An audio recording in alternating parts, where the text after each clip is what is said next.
¿Recuerdan esa película de Elimina a un amigo o un friend, estrenada en el 2014 y que creó un boom mediático por el hecho de usar algo muy distinto para una película, el hecho de usar una videollamada durante toda la película? Estábamos en el auge de la tecnología, las videollamadas, las videoconferencias eran cada vez más comunes. Bueno, ¿en qué época se volvieron más comunes esto después? Años después, en el COVID. Todo el mundo tenía una videollamada en el COVID, ya fuera clase, ya fuera trabajo, ya fuera hablar con tus amigos, pero todos vivimos la experiencia de estar en un Zoom, de estar en un Google Meet o algo por el estilo. Bueno, imagínate que alguien tuvo la grandiosa idea de hacer una película de terror súper inmersiva para que tú sientas como que en una videollamada con tus amigos todo se va al carajo.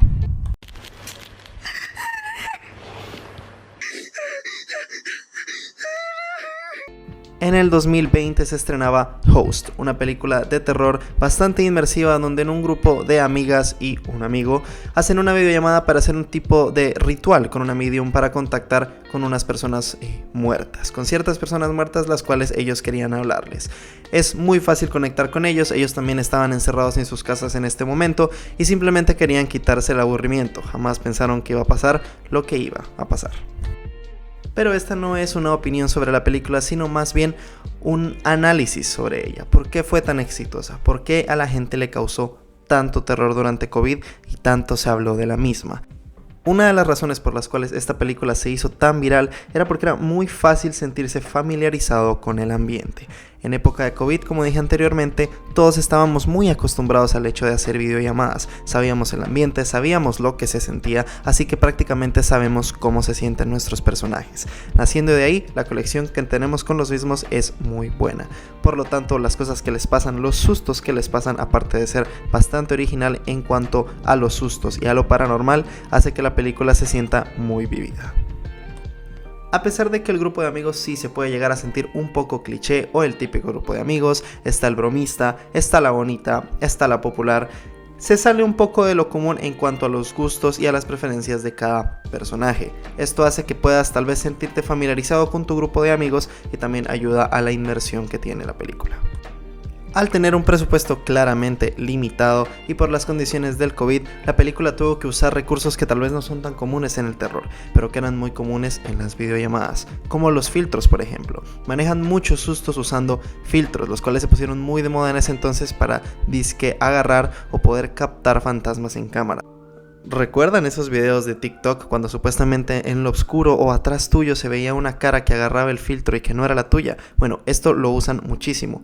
Y asimismo tenemos varios recursos que tal vez no son tan comunes en el terror. También tenemos ciertos fragmentos de la película que tal vez son más comunes, como que te apagan la luz, te jalan la silla, se rompe una copa o se cierra una puerta, ese tipo de cosas. Pero más que los sustos como tal, más que los pocos screamers que hay de la película, lo que hace esta película tan bella y una producción tan buena es el ambiente. La ambientación de la película es maravillosa, te crea una tensión terrible con cada escena que pasa y realmente sientes miedo puro.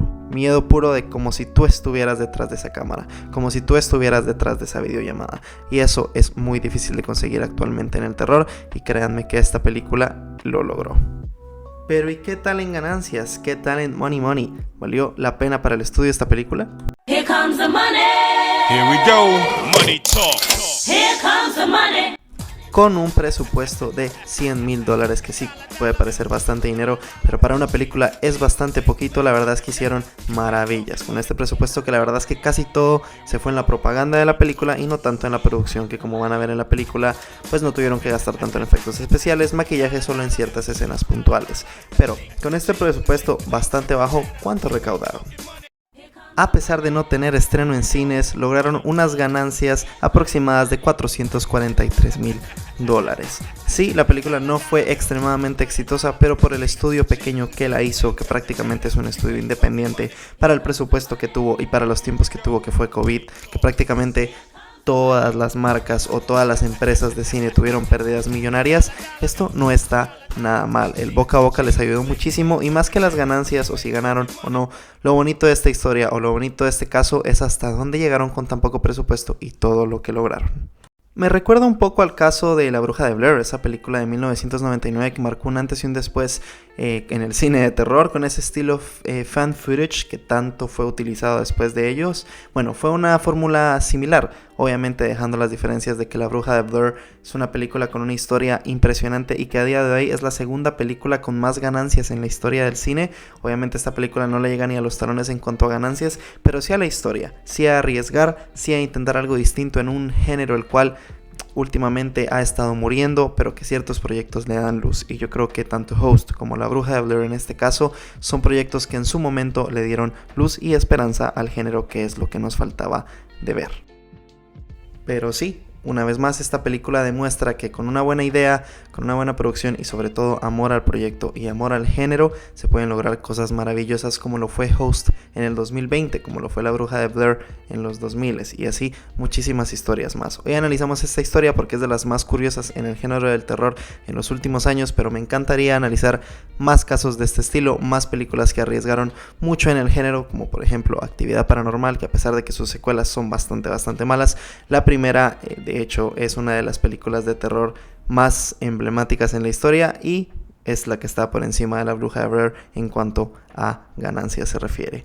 Pero bueno, espero que les haya gustado muchísimo este video. Fue un video corto, pero sé que quería traerles un video distinto por este especial de Halloween que estoy haciendo en el canal.